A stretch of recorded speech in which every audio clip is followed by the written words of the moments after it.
I was so dumb, but I hopped on a plane, almost drove right back to the 541. Shitty U-turn on the freeway, you turn me from a fiend to a way to you fun. I can wait in the sun for a little, but it's been real gray, and tonight it's a nice C1. I can wait in the cold for a while at the reasons. Welcome to the podcast, everybody. I am Alex at TSB Pod. He is Ski at TSB Ski. He is King at Jeromney.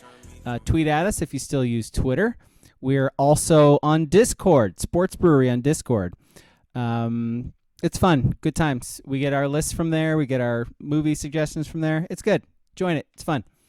Also, I released the Twitch stream after I edit it on YouTube. So search for the Sports Brewery on YouTube. You'll find my page there. That's where I upload them to. Like it. Smash the bell. Do that stuff. Also, Twitch. So here is something, listener. And I know there's a bunch of you just listen on the pod, and that's fine. Like, it's great. Love it. We totally, I mean it. But something you could do to help us, if you have a Twitch account, just for watching Twitch, whatever, or you could go create one even just for this purpose, do that, and then follow. So, twitch.tv/abrog87, ABRAWG87. Follow it, because Twitch has these rules where if you want to eventually make money on Twitch, you have to have a certain amount of followers, then they up your level, then you can get subscribers. And subscribers is how you make money and do advertising and all that good stuff. We'd like to do that eventually. I mean, we do this shit, just bullshitting and having fun. But what the hell? Like, if it's out there, get it. Whatever. So, something you can do to help us if you want. If you don't, fuck it. We're going to do it anyways. Okay. Yep. Movie this week on Sunday is Jackass Forever.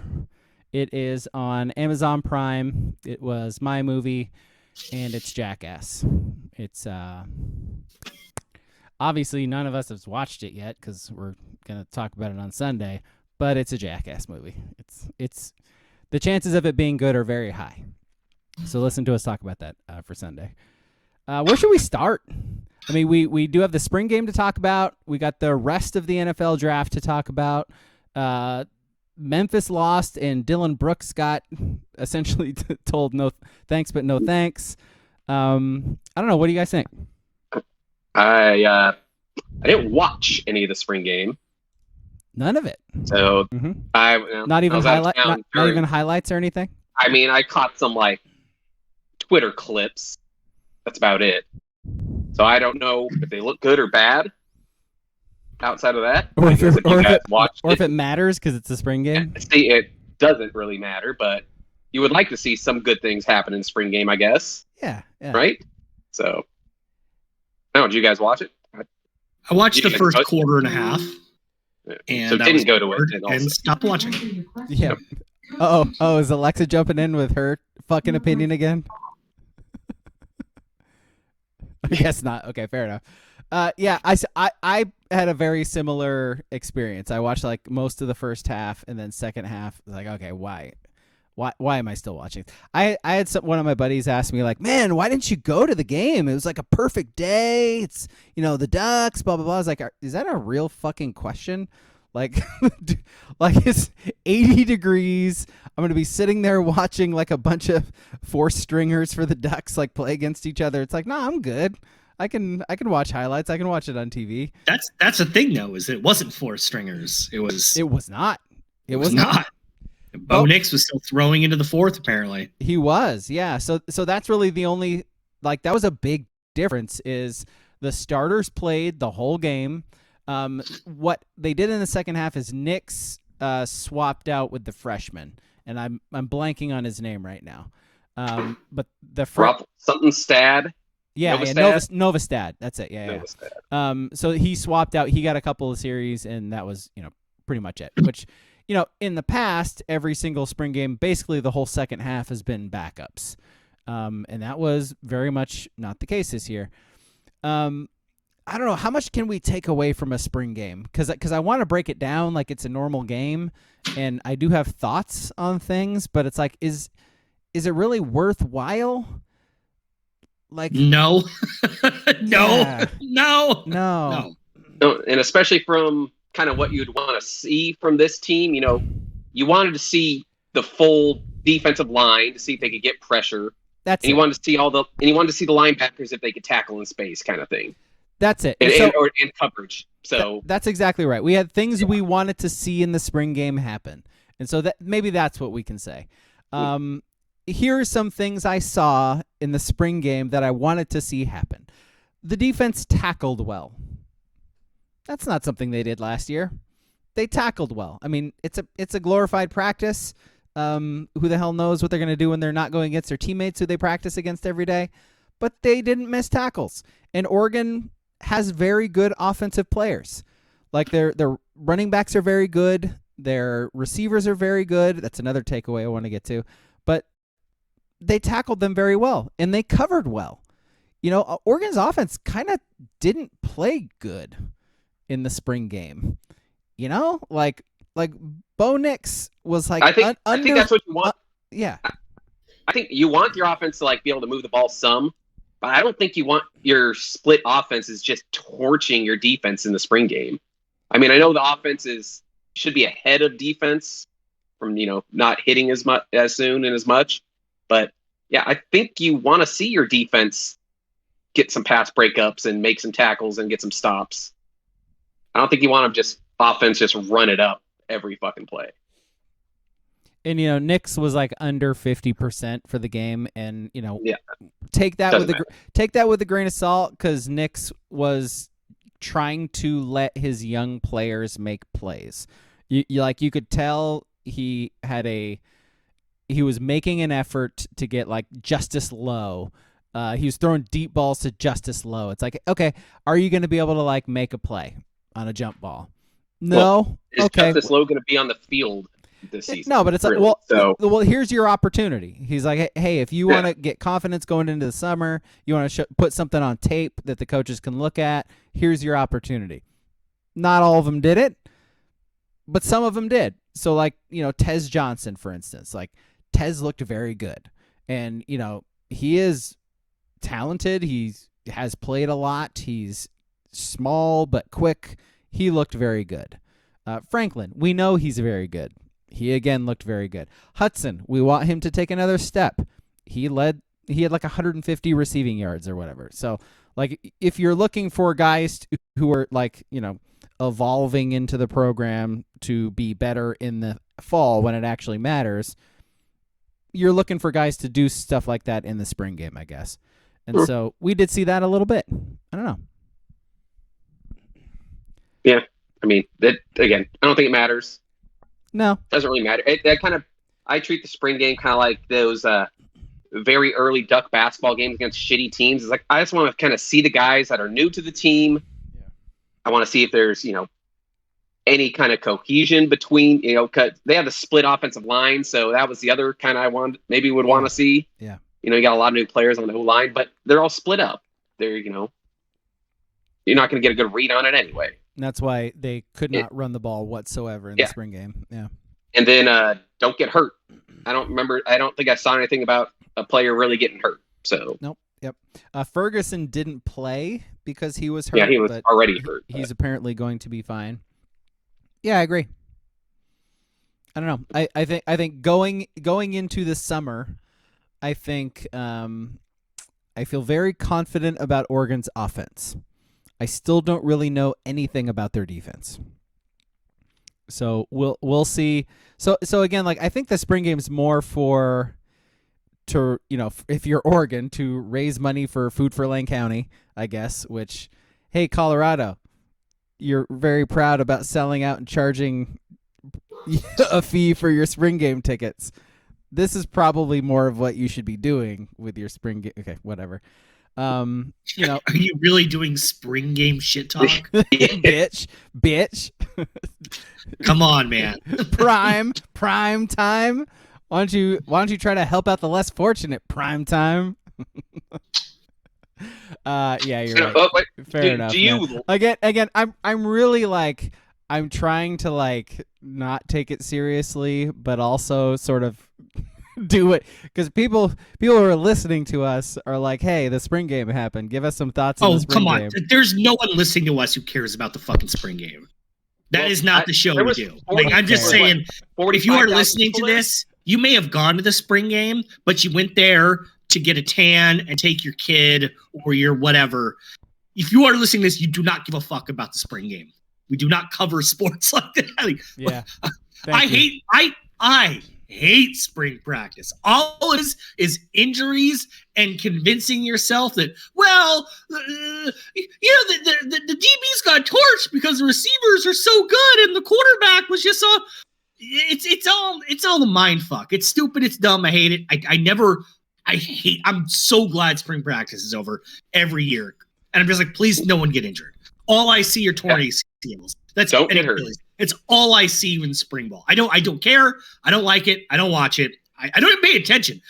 And it used to be a little harder to avoid the spring game because the Oregonian and the Register Guard and 95.3 The Score were like actual like news organizations and functional. Right. And now none of them are. So yeah, it was really easy this year to just not notice the spring practice, spring games, spring anything. You got a good point, man, because I don't remember anything leading up to the spring game.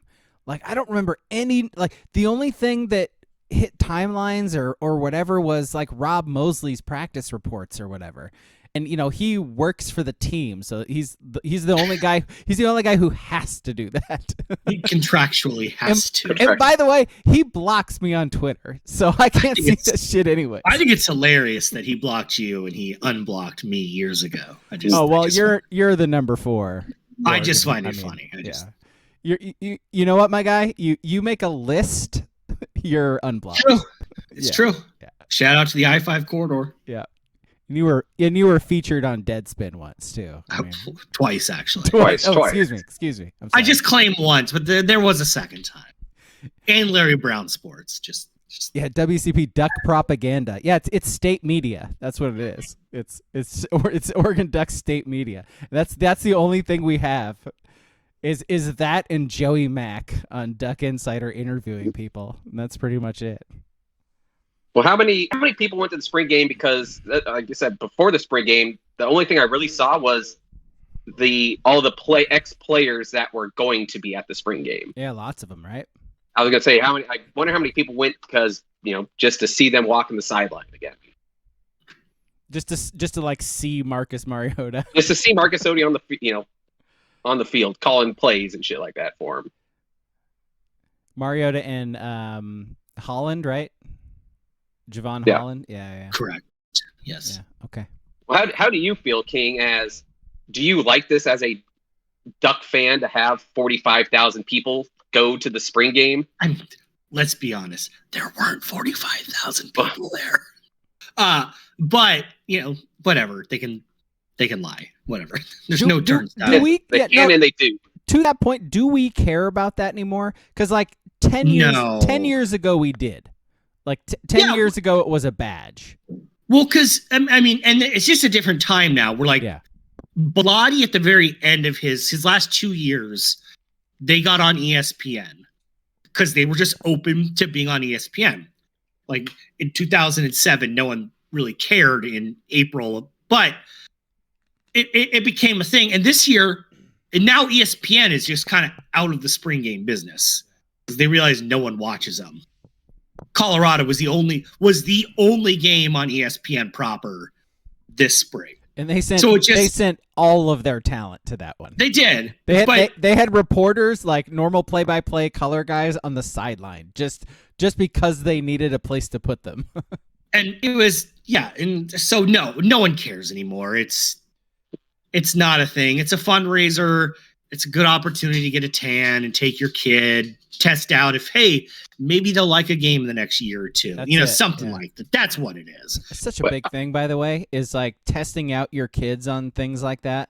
Like, because I used to do that too. I'd bring my kid to like a women's basketball game or something like that. Oh, is this going to click? And it's like, no. Okay, we won't do it again. Right. Yeah. That's pretty much I'm out $14. Yeah, totally. Okay, got some popcorn. The popcorn was the most popular thing at the game. That's fine. We'll go to more movies. It's cool. Right.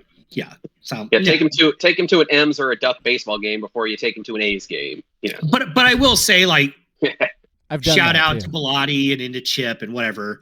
They've made the spring game a thing. It looks better on TV than, say, Washington's spring game the week before, Oregon State's, where there's 752 people in the stadium. Whatever. It looks better on TV. But am I gonna hop online or go to like Huskies.org and start spring game attendance? No, I don't. I guarantee there's at least double-digit people that did that. 100%. It's like I'm saying, but none of those people are listening to us. No, I would hope not. I don't think we really try to curtail that kind of. I mean, we're petty, but there's a level. Spring game pettiness is a whole nother level. Inside baseball stuff a little bit. Like, I remember when they closed the Duck practices, like when the coaching regime changed and they were like, we'll let you guys in for like the first 10 minutes. You can take pictures, get what you need to get. But then we're going to close off the rest of it. People were so happy when they did that because it meant you didn't have to stay and watch a practice. And and that's what this is, by the way. It's a practice. Well, it's a practice in the stadium that they, it's a fundraiser. But I also think this is worth it because they also had recruits there. If this somehow could land you an extra guy or two because of it, sure, I guess. Why the hell not? Put the pageantry on. But for the fans, like you said, it's a glorified practice. What's even worse, though, is that thing they do in the summer, the Saturday Night Live or whatever they call it, that Taggart started. Woof. I do judge people that go to that. Oh, all right. It's just high schoolers doing cone drill. Yes, that's literally all it is. Like, if you I went to the first one with somebody I know because they wanted to go. Okay. It was the Taggart, 2017. No, you'll check it out. Swag Surf, let's go. And it was boring beyond all belief, and I will never, ever, ever go again unless it's like a kid with leukemia asking me to go. And even then, I might be like, well, Cinemark is right down the road. Yeah, I'll never go again. I'll never hang out with that person who made me go again. They're dead to me. Yes. So that one I do. If you go to that, I kind of think you're a weirdo. Spring game doesn't matter, but who cares? Okay. Valid. Any other thoughts? Ted Johnson looks fast though. He does. No, so that's sort of the one thing you can take away. It's like, oh, I'm a little bit excited to watch him play an actual game now. Because the receivers are going to be good. That's what I took out of it. No, again, it's what Ski said earlier. It's like I want to watch guys play who I've never seen play before, and it's like, okay, I saw Ted Johnson play now. He looks really quick and good. Okay, maybe he'll be that good when he's not playing in a practice. Did you see that he was PFF's number 2 ranked college wide receiver last year? Yes, I did see that. Right behind Marvin Harrison Jr. Yes, I did see that. They also mentioned that in the broadcast, I think, once. But yeah, you're just stealing your information from Yogi Roth now? Is that what's going on here? Like I said, I watch a quarter and a half. Oh, sorry, Jordan Kent. That's who you're. And then stealing I went to your Jerry's. Yeah. And didn't turn it back on when I got home. Yeah. Oh boy, who was I telling that like how brutal the radio broadcasts of that are? Because you might have even had it on after you went to Jerry's. Hey, the spring game's going on. I'll turn it on the radio. Like they don't even watch the game, man. Like it's Jerry. It's Jerry and Jorgie talking about ice cream for 2 hours. Did they have it this year on the radio? Yeah, it was. Oh, yeah. So it was just on 590? It was just on 590, yeah. Because I think the M's were on 95.3, right? Yeah, the M's were on 95.3, yeah. Gotta love those those contracts, man. Like, yep. It's like Blazers getting bumped for the Kraken, baby. Who gives us more money? Meanwhile, Fox Sports Radio is like, I would gladly pay you to stay for a M's game on Friday. Oh, local references. All right. How do you guys feel about how they're like? So we did a podcast during the first round last week, and it ended right when the first round ended, basically. So it ended with King being mad about the first round pick that Chiefs made. Did you guys how did you feel about the rest of the draft? I was feeling good until I saw Jacksonville at pick 213, and then went with Norpheus Webb out of Northwestern State, and that was kind of a reach. I got to be honest. I really thought Steve Cephas out of Utah State was going to be the pick there. It would fill the need. It was going to fill a need. As the listeners know, we are a Steve Cephas podcast. Yes. So, yeah. Little homerism there, but. As far as the Chiefs go, I guess I can't argue with what they're doing, but like, why do they keep drafting defensive guys? Like, can't they just like package a few picks and like move up? They had to move up like 7 picks to get one of the 4 like premier wide receivers, and they got some guy from SMU who puts up good stats. I think his last name is Rice. I don't even know. Wasn't it TCU? I'm not sure. No, the TCU guy went to the Chargers. Okay. They got a guy from SMU. I just looked at a receiver. I looked at a quick list before we started. Yeah, WCP says SMU. Okay. I got my acronym wrong. I mean, do you just kind of treat Andy Reid as like a Belichick where, I mean, Belichick just takes guys, you have no idea what the fuck they are, and they just work. It doesn't matter. Because at a certain point, you have to have weapons. Like, yeah. I know they just won a Super Bowl with Travis Kelce and Jerick McKinnon. Do they? But, like, come on. At a certain point, you have to have a wide receiver who can get separation. Like, you just...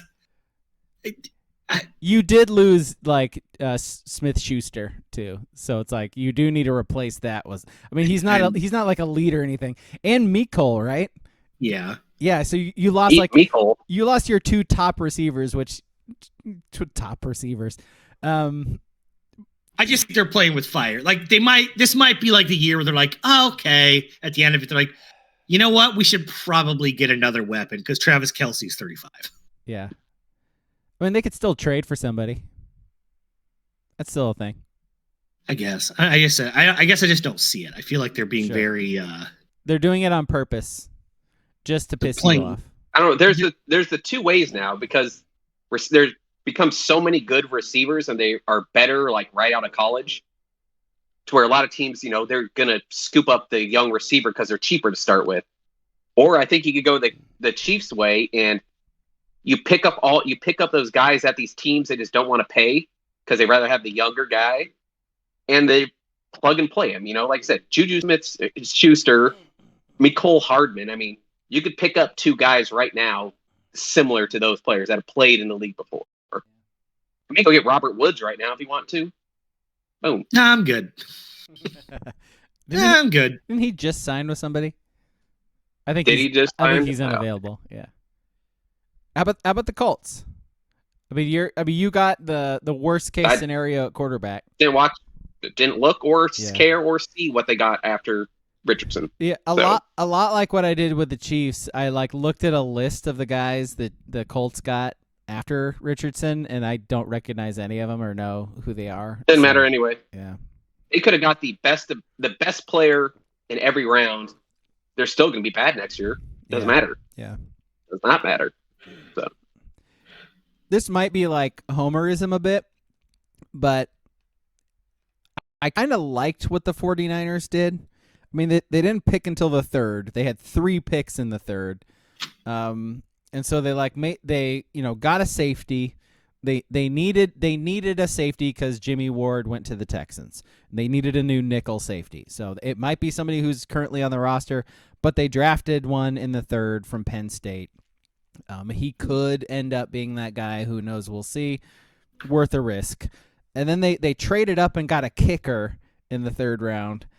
They've been getting a lot of shit for it. And you know what? Like, I get it. I get it. Like, the 49ers even said, like, normally the grade value, if you're going to get an elite kicker, is like the 4th round. That's normally where it happens. But they were like, you know what? We don't have a lot of needs. Like, the only position we need to get a starter at is kicker. And so why not, with 3 third-round picks, why not use one of them on a kicker? Like the best kicker in college football.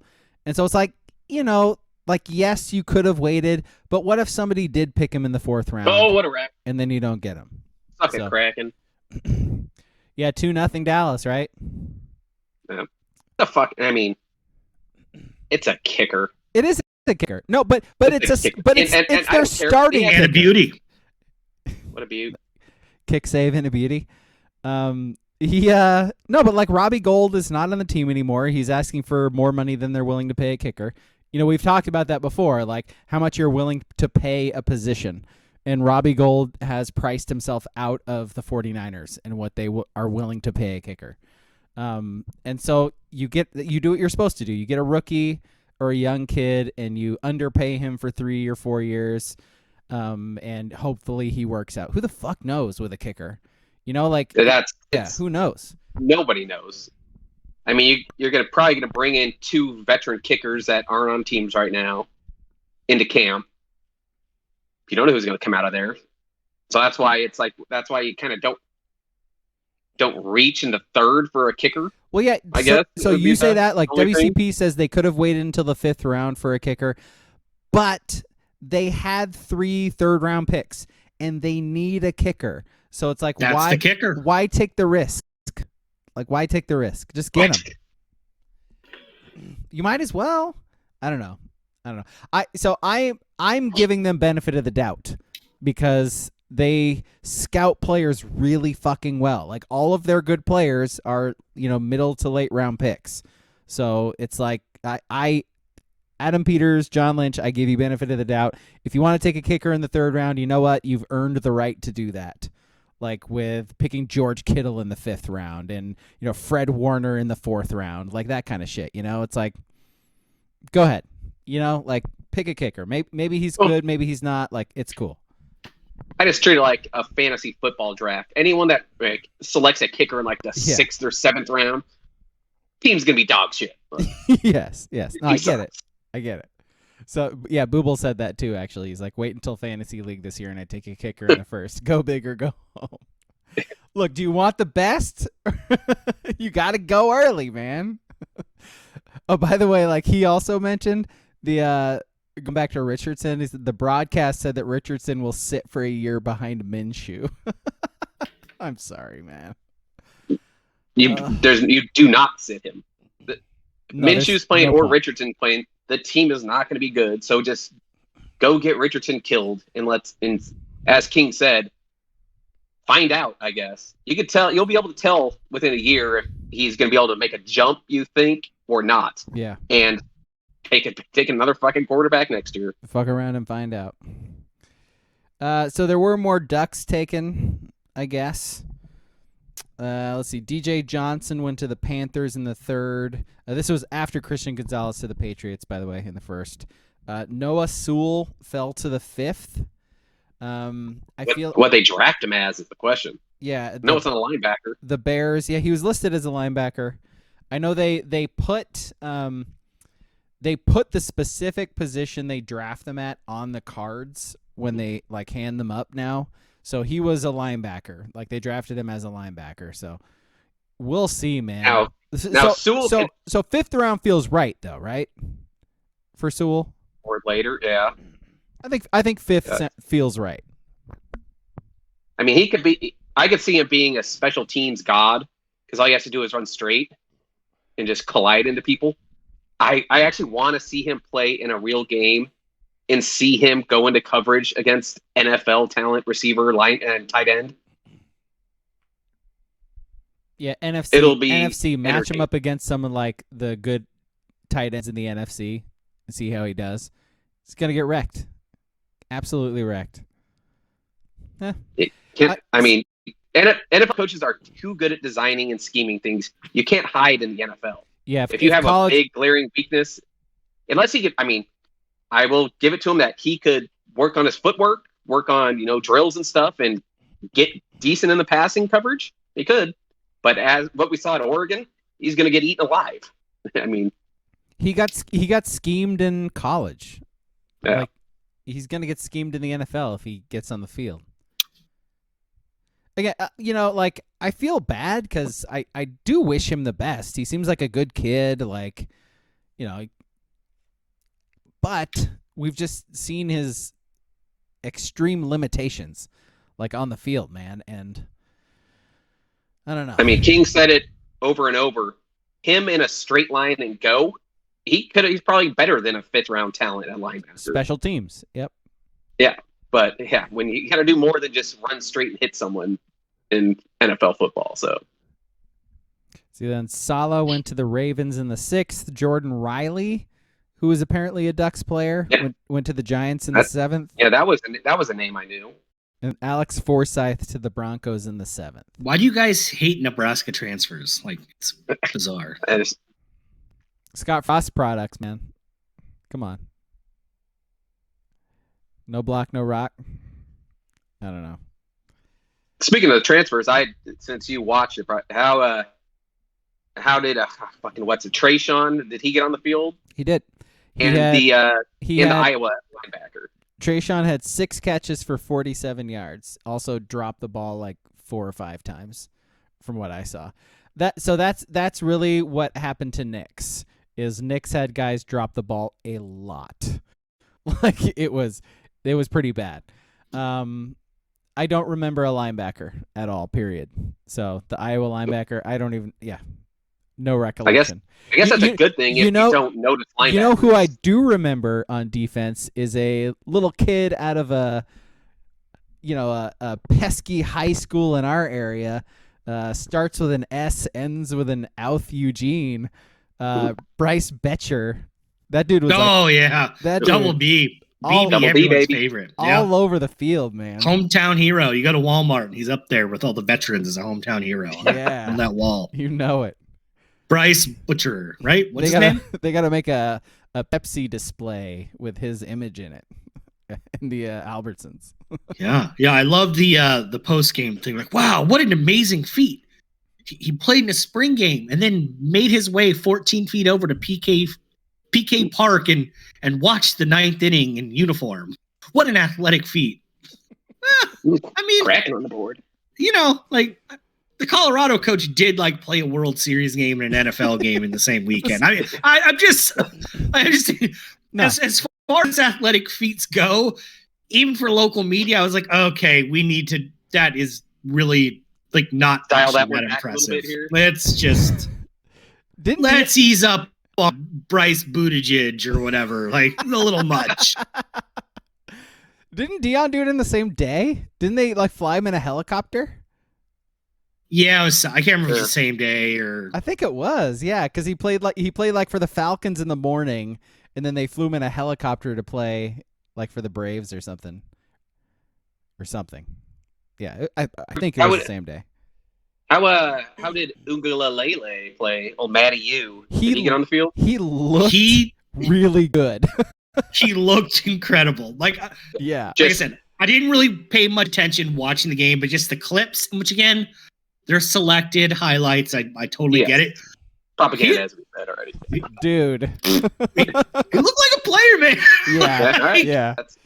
Like Birch, the transfer Birch from South Carolina looked great in a uniform. Yep. But didn't quite pop from what I saw. Matty U, he popped, man. Sure did. He looked like a player. But again, DJ Johnson had like 17 sacks in the spring game last year. So he also got drafted. What'd you say? Third round pick. Yes, third round. Yeah, there you go. I will say that DJ Johnson, the whole tight end experiment in 2021 by Mario was really dumb. Isn't that wild? Like in 2020, I got it. As a D lineman, right? Dude, in 2020, I got it. COVID, it was weird. You were plug and playing. 2021, like here, play tight end and block Ohio State all day, and then on this crucial drive, go rush the passer. What are we doing? What? He was arguably their best. He's no Bryce Buttigieg, so he can't quite do it. You know what I mean? Buttigieg. He was honestly their best offensive player during the COVID year. on those little fucking rollouts that they used to do as Shuck every 3 plays where he'd run underneath, uncovered. God, he dominated USC. Just like the most basic wide open. I do remember people arguing with Aaron Fentress because he was like, he's not a tight end. people were like, well, look at the stats. And he's like, that's an easy rollout that anyone could. Yeah. It's the rare Aaron Fenton W. He's just big and fast. That's all he is. He's just a big, fast guy. You can just shove out there and run 2 different routes. It makes me like wonder who else they could have put in that position. Like anybody on the team could have run that play, and like had the ball thrown to them. Like who else could they have given? Like, do you put holy shit, I'm blanking on his name. He is a huge NFL star now for the Giants, defensive lineman. Gabe Thibodeau. Holy shit! I was like, Jesus, man. I thought you were gonna go. Like, where did he go? Your guy. Where did he go? Like, why wasn't he in my brain? Like, could they have put Thibodeau like out, like line him up as an H back and have him run underneath and catch a pass? He would have gotten hurt on first catch, so that's why they didn't do that. Fair enough. But I always thought it's not like the Ducks weren't deep at tight end. They just, like I said, it was a weird move to move him to tight end for that whole next year was the thing. Like I said, that 2021 year. Mario. Crackhouse? Mario, only good decisions, always. Okay, anything else from the draft? I mean, I guess the Dolphins now have all, like, their entire defensive backfield is Duck players now. Because they got Holland, McKinley, and then they also got Bennett Williams as a undrafted free agent. So all of the safeties who have gone to Oregon in the last like 6 or 7 years, they all play for the Dolphins now. What is it? Patrick Chung come out of retirement and join the team too? I know, right? TJ Ward. And TJ Ward. The Coda went to the Lions and TJ Bass went to the Cowboys as undrafted free agents. So that's it. That's all I saw anyway. Any thoughts on who had the best draft? We got asked that. This is not really our lane. Seahawks and Eagles. I bet you no one else has that take. I guarantee you. No one else has the take. I guarantee maybe getting the best cornerback and maybe getting the best wide receiver on the board like Seattle did is really good. No one else in this world. No, this is the only place you can get the take. That getting Jalen Carter at number 9 and Nolan Smith or Nakobe Dean, I don't know. The entire Georgia defense is full of, or Philly defense is full of Georgia players is a good strategy. You're not getting that analysis anywhere but here. Philly and the Seahawks, fly, Eagles, fly, squad, go 12th man. What else you want? Man, bold takes. Bold takes. I mean, it's spicy, man. Getting spicy. Yeah, this is why you come here. This is why you come to this podcast for all the hot draft takes. Just spilling capsaicin in my takes, man. Okay, let's just hit fucking recruiting takes while we're at it, right? While you're all steamed up. Is Oregon State's quarterback room congested too much? They got too much talent in the quarterback room at Oregon State. Jonathan Smith hitting that recruiting trail, building an elite program. Who is that? John Canzano. Yeah, nailed it. Yeah. I love hopping in the car after work and catching that last like 15 minutes of Canzano or whatever where he insists on talking about the Beavers. He loves. Oh my! Like the 45 culture minutes. in Oregon State is so strong. Their elite defense shut down Oregon last year, even though they had like 600 yards. Like he is full on in the tank for the Beavs, which we've said before. Yeah. He gets his info from Jonathan Smith and Kyle Whittingham. It is what it is. Oregon doesn't need a guy to give information to, so he does what he does. It's fine. No, but like the reason I brought that up is just because I literally heard him spend 20 minutes on the Oregon State backup quarterback, and I'm just like, what? The third string quarterback. No, that's it. The third string dude, right? Yeah. I'm like, what is happening? He just looks different. He looks special. You should see him spin the ball. I went to a practice and said, how about DJ U? And said, look at this guy. He's 17. Look at him spin the ball.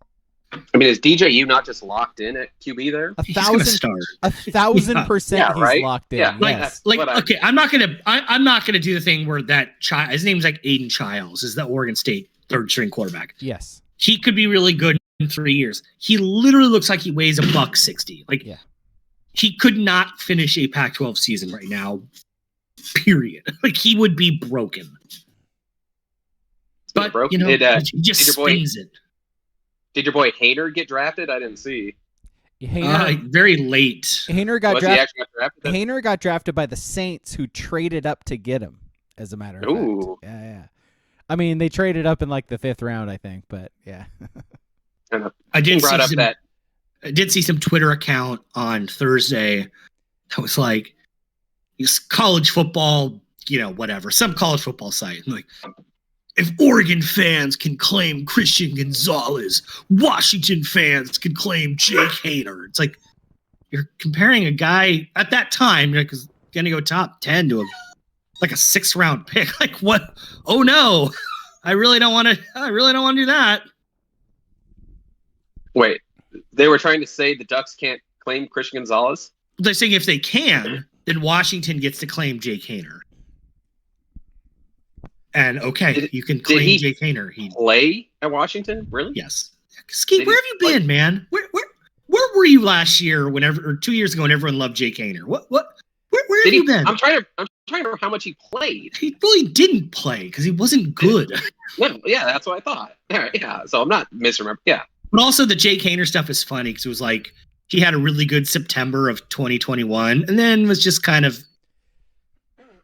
it was all right after that. No, he had the UCLA game. And the Oregon game where he the UCLA game is legendary.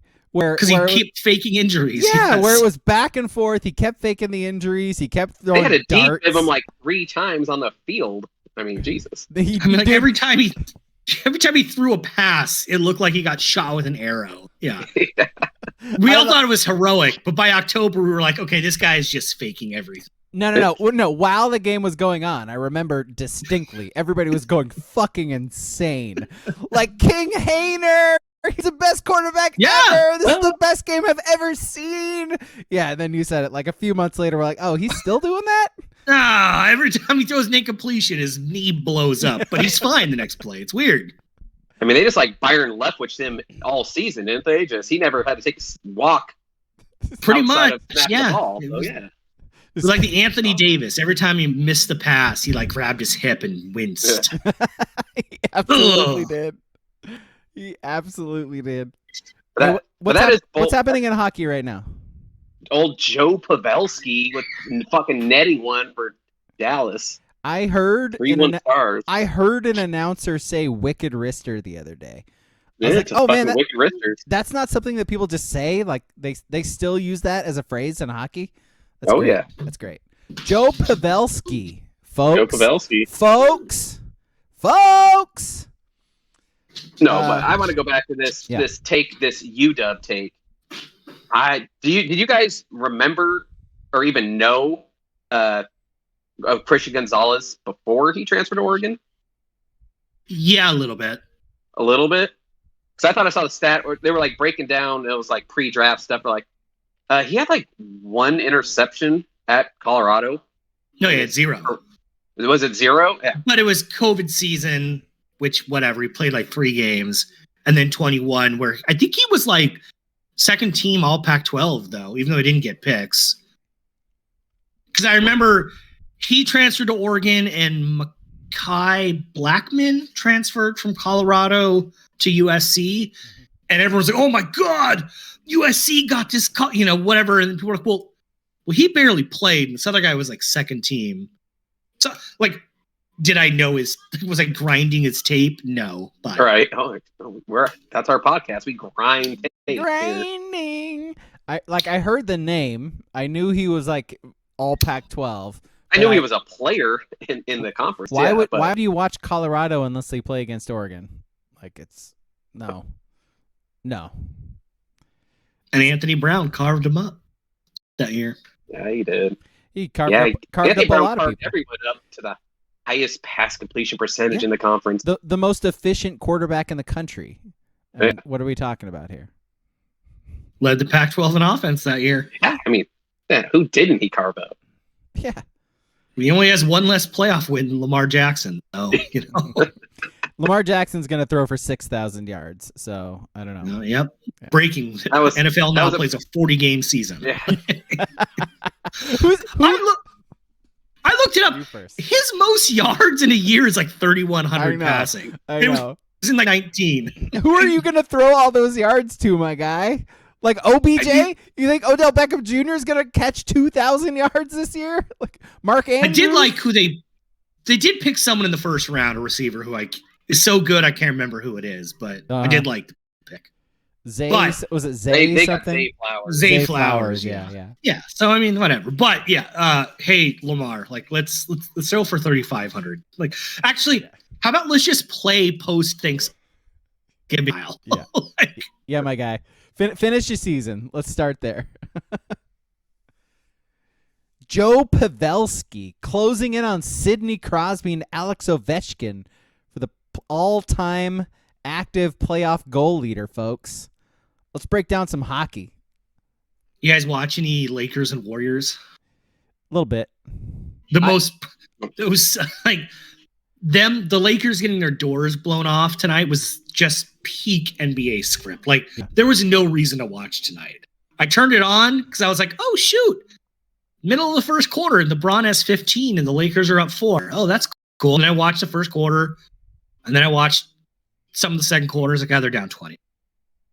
Yeah, I saw this. This was just going to happen. It was whatever the same thing yesterday. Was it yesterday with the Celtics and the Sixers? Yeah, the Celtics. It went by 40. It's like the NBA script is just very strong. It doesn't matter if the writers in Hollywood are on strike. We kind of know how the NBA script goes. Like it's very rare. There's a Tenet size curveball, you know. we kind of just know. At least the writers got it in before the strike and got that Chris Paul groin injury in. Oh man, on strike. So that's what I was gonna say. This is a tale as old as time. They wrote this a long time They wrote ago. that one down in crayon too. Like that was their eyes closed. That was automatic. They might have done that pro bono. Just or they weren't available to write it, so the NBA just went with what they're used to. It's like we'll just do the same thing we've been doing. They went with the AI generated script and they went over the last 20 years of playoff games, and Chris Paul was getting hurt in game 2. Oh, exactly. Yeah. By the way, crazy how we're in the playoffs now, and the really good teams that didn't waste all their energy in the regular season are still alive and actually playing really well right now, like the fucking Warriors.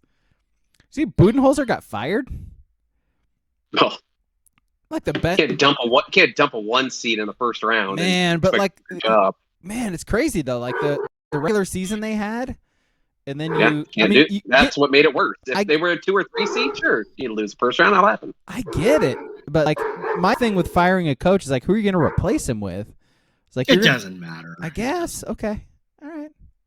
It's crazy. That's a crazy did the Blazers go after him now, or are they going to keep riding old Chance? What do you think? I know. I didn't even ask that question. So the Blazers get Budenholzer, and they go after Dylan Brooks now, right? Yeah. By the way, the Dylan Brooks thing, no one on here has ever said he's a great NBA player, right? He's not. I might be the only one that actually enjoys him as a heel. Yeah, that's his role. The Grizzlies throwing him under the bus like that, so tacky. Just tacky. Did Dylan Brooks act a fool at the end of the year? Yes, he absolutely did. Is he a good enough offensive player to act that much of a fool? No, he is not. But he did score 19 a game last year for the Grizz, and he is a certified good defender. Like he's second team all NBA defensive level guy. Like he's not one of the best, but he's next level. The Grizzlies' cultural rot starts with Ja Morant. What in the fuck is Memphis doing? It started in the play-in when they ended up, the Lakers beat the Warriors, then the Grizzlies went into San Francisco. Clay was hurt. They knocked out the Warriors in the play-in. They started taking on that persona. They're doing the gritty after everything. It's just they're villains. They're doing the AB dance. We're going on 2.5+ years of this. And John Morant is beating up high school kids, sending people to Foot Locker because his mom didn't get a deal, flashing the guns and strip clubs, taking mental health breaks and suddenly being healed in 48 hours. Yeah, the NBA, that wasn't, talk about the NBA script right there. I'm sure he's all healed now. The cultural rot started from above because the GM and the coach and John Morant, that they were all a part of it. Grind City, baby. This even precedes Dylan Brooks and John Morant. When Zach Randolph and Mark Gasol and Jeff Green were not Jeff Green. Doesn't matter. Green? No, it doesn't matter. I can't remember the guy's name now. But they're all these guys who are tough and gritty and talk shit. And then it said, your problem is not Dylan Brooks. Your problem is that your best player, the player you are tied to, is immature and does the exact same shit as Dylan Brooks for the most part. John Morant sat there on national TV in an interview and said, near the All-Star or the trading deadline, who are you worried about? No one in the West. We're good. We're good in the West. Maybe the Celtics could beat us, but that's it. Oh, but this is all Dylan Brooks' fault. It's all the guy making, $11 million. It's not your star. He has no responsibility in setting any of the culture, talking any of the shit. It's just this disposable, dispensable guy. Well, you need your scapegoat, right? Well, no, he is a scapegoat. And here's the thing. John Morant can't be happy because no one's taking the bullets for John Morant next year. John Morant cannot shoot. He had one good game against the Lakers where he scored like 25 in the fourth because they were down by 1 million. They were down 40-8 to start the game or whatever. John Morant he is a high energy player and he's totally immature. And if there's no one there to take the bullets, and again, Dylan Brooks was acting a fool at the end of the year. I'm not going to say he's not, but John Morant did the same shit. I'm good. We're good in the West. No, you're not. You can't shoot, man. And you don't really play defense. And I know they were injured and blah, blah, blah. But the Grizzlies' problem, Dylan Brooks is just a symptom. He's not the cancer that's rotting them out. He is just a symptom of much larger problems. And John Morant is cool and plays really well on TikTok and Twitter. I get it. So he's not going to catch the heat, and he is much better than Dylan Brooks. But as long as John Morant is this, they're not a threat. They are not a threat. You know what Dylan Brooks is? It's in like hockey. You have that one guy that, protects the superstar, gets in the fights and takes all the hits and does all that. That's what Dylan Brooks was for Ja. That's Absolutely. What Draymond Green. That's what Draymond Green is for Curry and Clay. But Clay hasn't had better. He's just better too. Yes, but that's his role. And like I said, it's going to be interesting to see Ja with no scapegoats on the team because Ja tanked their end of the season by doing his whatever he did and then leaving for a minute and coming back. They weren't. Did you think they were getting out of the first round? No, you didn't. No, they were done. They're the 2 seed when everyone thought they were going to lose to a 7 seed. But yes, it's just going to be so interesting to finally see if people will be like, wait a minute. Maybe he's part of them. Maybe. But it's going to take a while because that's how the NBA is. Like a year ago, people were still defending Ben Simmons to the gills. No, it's this, it's that. It's really he's going to be fine. When it comes out after the season that like Kevin Durant and Kyrie fucking Irving are like, dude, bro, text him, you're healthy, play. And he just left the group chat. Like literally, that's how the NBA is, and I kind of get it. But I think John Morant might be one of those guys that are like, we got a little ahead of our skis on that one. And don't get me wrong, his dunks are amazing. He's really fast and he jumps high. I totally get it. But as long as he is what he is, the Grizzlies are not a threat. He's not emotionally in number one. And now he doesn't have anyone to take the bullets. So that should be fun. That's why it's a chicken shit move by the Grizzlies, is because people were starting to see all of those things about Ja. They're like, he's an immature person. He makes these horrible decisions. Suddenly he's in legal trouble now. And, everybody's focused on him for all the wrong reasons, focused on us for all the wrong reasons. And fucking Dylan Brooks laid in front of it. Like he laid in front of it, let all of it roll over him. like talking shit about LeBron. It's like we joked about it and stuff like that, but hey, we're talking about that and we're not talking about this. And he knew what he was doing. We thought the Grizz knew what he was doing. Like, I don't know about you guys, but I thought it was all part of the plan. Like, I thought it was like a concerted effort. Dillon Brooks is going to like come out here. He's going to talk to the media about LeBron James and, you know, how he's old and, you know, he didn't score 40. Oh, what a jackass, blah, blah, blah. Dillon Brooks, you ain't shit. Guess who you're not talking about right now? Yeah, that's the plan, right? And then right when the season's over, you say you're not going to bring him back? Under any circumstances? Like it's all his fault? Like, fuck you, dude. Yeah, that was a cowardly leak by the Grizz. And very transparent. And again, do I think Dillon Brooks is a number 1 or number 2 or number 3? Of course not. I'm just saying they've Ja better figure something out quick. Yes, like if this happens again, you know, in the next year or so, it's gonna start to be a Ja thing where they're like, oh, it is you. Yeah, again, it almost was. It And was he's like it was a Ja 22. thing. It was a Ja thing for like a month. And then Yeah. all of a sudden it went away. Yeah. Which is exactly what they wanted. And like also like I think it's kind of chicken shit because while Ja was gone, again, like, you know, taking the bullets and whatever, who was there, you know, really kind of leading the team? It was Dillon Brooks. I mean, it was. It really was. Actually scoring. Oh. Yeah. Kind of. It was more Desmond Bain was. the guy No, doing but the scoring. Brooks was the guy like actually out in front, like leading the Yeah. team. That's what I'm Yeah. saying. So I'll do it early. I had 2 keeper kicks. Oh, An let's early do it. Oh, keeper let's kick. do it. Oh, let's do it. Roll into keeper kick. I was Yeah, going to ask so- you if you had those. So keeper kick the Blazers going after Dillon Brooks. Or keeper kick, do you want Dillon Brooks on the Blazers? Yes. Yeah, keep very much. Like you, Right, you can get him at a price now too, man. Like he's Oh, not he's gonna be so cheap. He's Yeah. gonna be so cheap now. do it. You got a solid I- defender, which is not something they ever have, and you got like a guy who's big as a 3. Yeah, But that's my Yeah. thing is if he went to Portland, let's just assume it's the same roster construction and they get someone better than Brooks as well in some sort of a trade or whatever. That was my other keeper kick in there too, but yeah, continue. He would at least Damian Lillard would control Dillon Brooks much better than John Morant did. Oh. Like that's Definitely. I don't even if he went to Portland, you know, he would still be an irritant, but you wouldn't have to worry about some of the other stuff. well, And he- like even some of the Brooks stuff, like the LeBron nut tap, I realized that the internet full on hated Dillon Brooks when they made it sound like he took a sledgehammer to his penis.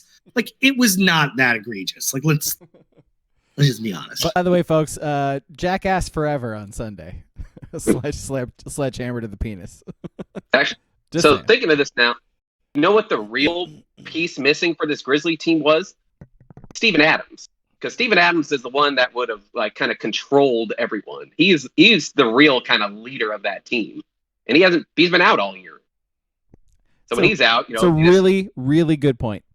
Well, and like you're saying, Steven Adams, you know, what was it, 2 months ago that it leaked that, you know, he did a team meeting and said like Mhm. basically at Jaw, dude, like when we're on the road, fucking go back to the hotel room. Like, Yeah. what are you doing in the last like 3 weeks of the season when they didn't stay in the cities? Like they flew right back because they couldn't trust John Morant. Like, yeah. I mean, how quickly we forget like those things just because Dillon Brooks said some dumb shit. It's interesting. And I do agree. I think Dame would utilize Dillon Brooks as the heel. Like I think he'll let him be that irritant, you know, kind of like Draymond and Beverly, but kind of like I said, rein him in a little bit, just enough to where he's not taking all the focus like a negatively towards the team, but enough to get under the skin of other teams and players. I think the respect factor would be there. Whereas obviously it's not with Ja. I think the respect factor with Dame would be there for Brooks. So I think both you are right. What was your other keeper K? The other keeper kick was the other thing that I saw brought up like the last week was Karl Anthony Towns to the Blazers. Still keep. I don't want him. I do. He's not. He's not. I mean, he hasn't played much in the last year and a half, 2 years. Come on, man. He's soft as hell. Like, no. But the problem is now in NBA is like, what bigs aren't really soft? No, but Majority of them are.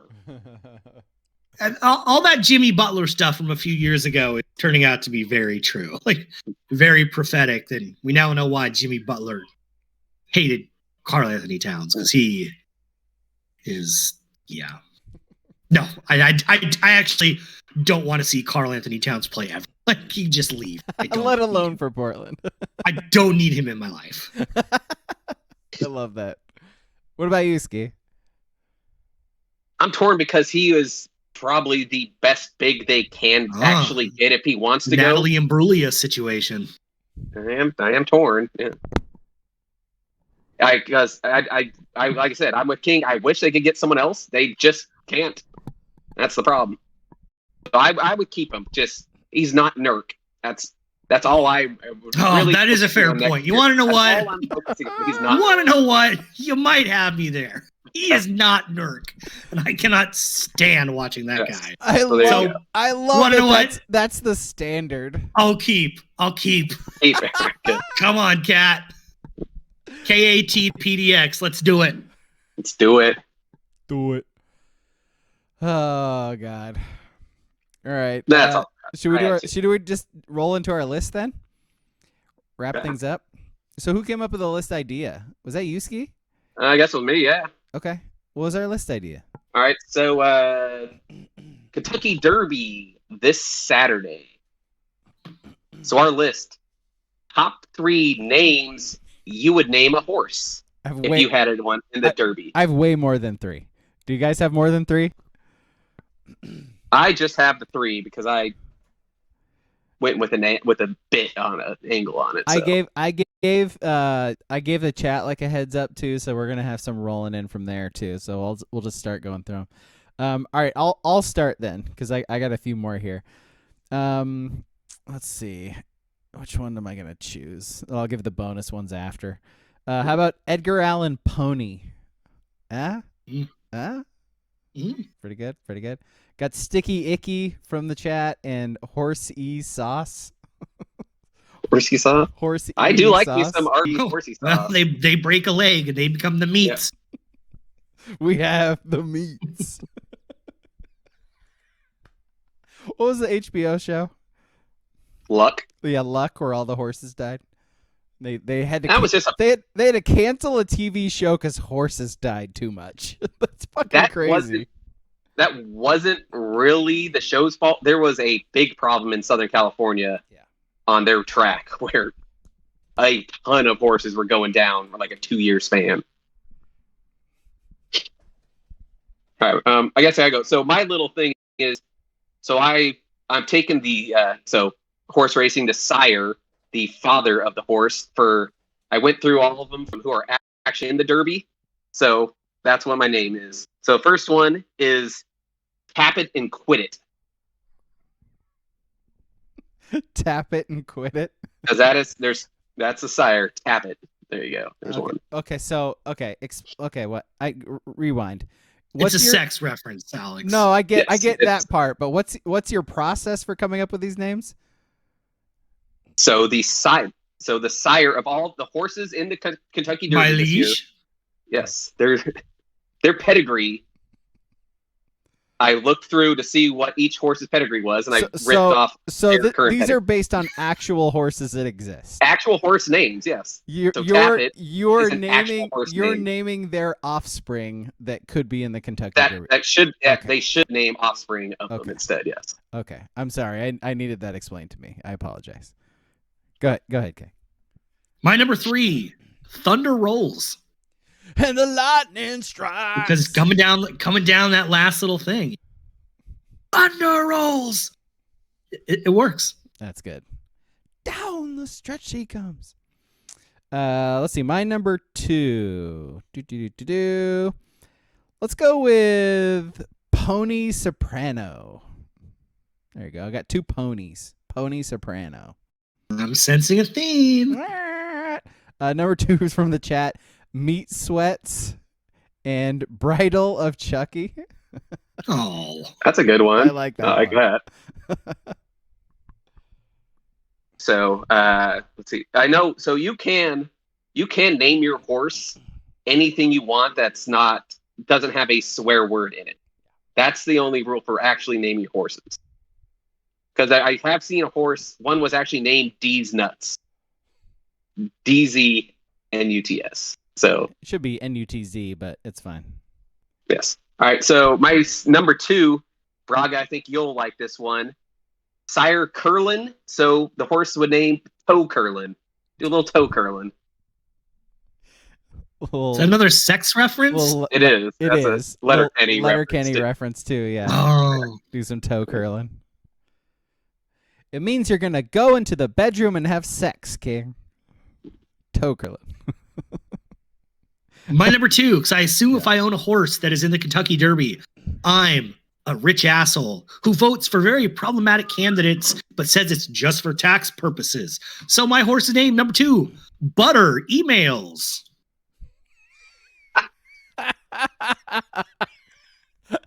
That's really good. I mean, I don't want to vote for the guy, but I'm just saying. That's really good. So so you could probably take a guess at what a majority of this industry, which way they lean. There is a horse that I think it is still currently running. The horse's name is Trumpence. Trumpence. Jesus Christ. Yeah. God. Yeah. Even if So even if you might actually see that. like even if I'm right wing, I think that sucks. It's like, dude, you're lame. What's the opposite side? Name it like AO, see you later. Like, how lame is that? So, Oh, that's actually not bad. Good. See you later. That's pretty good. Okay. And then you have like a little thing like on the saddle that says like "Yas Queen" on it or something. Sign me up. Oh boy. All right, what am I gonna choose for my number 1? No, not Horsey McHorseface. I'm gonna go Liam Nason. Liam Nason. There you go. I didn't have another pony one, so. Number one's from the chat. Bacon seed. I'm trying to. Yeah, I got nothing on pig that racing one. all of a sudden? Bacon seed. Sounds like a Lane County Fairground pig race. Bacon pig seed race. and then Philly cheesesteak. That's good. Oh. Philly with an F. Yeah, that's good. That's a good one too. All right, my number 1 from Candy Ride is a horse named Rough Riders with a Z. There you go. All right, DMX. Dun, dun, dun, dun, dun, dun, dun, dun. And you were right, King. I'm just like looking at what these people paid in auction for these horses last year. 1.5 million. Oh, 750,000, 800,000, 700,000, 900. Insane. Dude. Like that's when Jim Rome truly lost me. I was just gonna say, I knew Jim Rome was above me in every regard when he was like had like actual ponies that were in the Kentucky Derby. And he would talking about them on his show. I'm like, all right, I can't relate. All right. Yep. Yep. That is my most famous. Rack me. That is my most famous Twitter reply was from Jim Rome about one of his horses. Like you tweeted about his horse and he I replied tweeted to him you? and he responded to me, yes. Wow, congratulations. I should put that in my Twitter bio. You should. Once responded to by Jim Rome. Once got a reply from Jim Rome. Yep. You absolutely should. What's your 1, King? My number 1 horse name, if I owned a horse in the Kentucky Derby, would be Megan the. Just Megan the? Yep. I like it. I like it a lot. Like it a lot. Let's see. We got some honorable mentions in the chat. By the way, the AO see you later is really I know. strong. I fantastic. thought it was a terrible idea. Then I was like, wait a minute. Wait a minute. What did I just stumble on? If you can get the guy on NBC to especially like emphasize the "Ayo, see you later." You later. Let's see. Some honorable mentions in the chat. We got white privilege. Yeah. Got kill. There White, are some got white horses out there. got you can kill work with. kill Whitey from Throwback to Black Sheep. It wouldn't fly well in that demo though. Boo, well, I'm not going to read that last one. No. And then WCP says honorable mention was Bud Heavy. You know. Yeah, all right. Let's see. Here's the other ones I had. I had Usain Colt. Usain Colt. Tater Trot. Let's see. Maple Stirrup. We got The Main Attraction. Jesus Christ. I did mention Horsey McHorseface. We got 50 Bales of Hay. God damn it. Very sexual. Just So you got, and then Brittany Spurs. There we go. That's the end of my. Have you guys been following the Alabama baseball coach story? Not I really. have. Not really. Well, he got fired for giving insider tips to a guy inside a casino about his team. If he had a team or if he had a horse, it would be Trot Fixin'. Very good. Very good. Or a horse named by ex-Red Sox player Trot Nixon. Is this where you read off a 90s baseball roster? Oh man. Oh, 1991 Red Sox. I really should have just Days picked later, like but- the 97 Rays, done a playoff. Damn it. It's okay. We'll do it. I'm sorry. It's okay. I failed. You know what? It's May. We got June, July, and August coming up, so it'll be okay. Oh man. Oh, I like this from Booble to close it out. A horse named Bojenda. I like that. Oh, yes. Yeah. All right. That would be such an inside little. Yeah. I mean, most of them are, anyways. Was it BoJack Horseman? That was the Bojenda Horseman? No, You guys ever watch BoJack Horseman or whatever? I have. Is it good? Yeah. I didn't finish it. People really love it. Yeah. And when they do like it. Yeah. it's like Here's the their deal. So favorite thing. so I watched it and it was really, really good. But then I just stopped watching it, and I don't know why I never went back. But like, it was amazing. Yeah. Definitely. I don't know, because they're not making new ones or anything like that. So I don't know if I'd recommend watching it. I just remember liking it. So I don't know. Okay. Anything else before we close out? Movie on. Ayo, see you guys later. Ayo, see you later. Ayo, see you later. That's not our call off or sign off from now on. Yeah, I know. Okay, fair enough. I'm not even going to talk about the movie on Sunday. Ayo, see you later. Bye, bitches.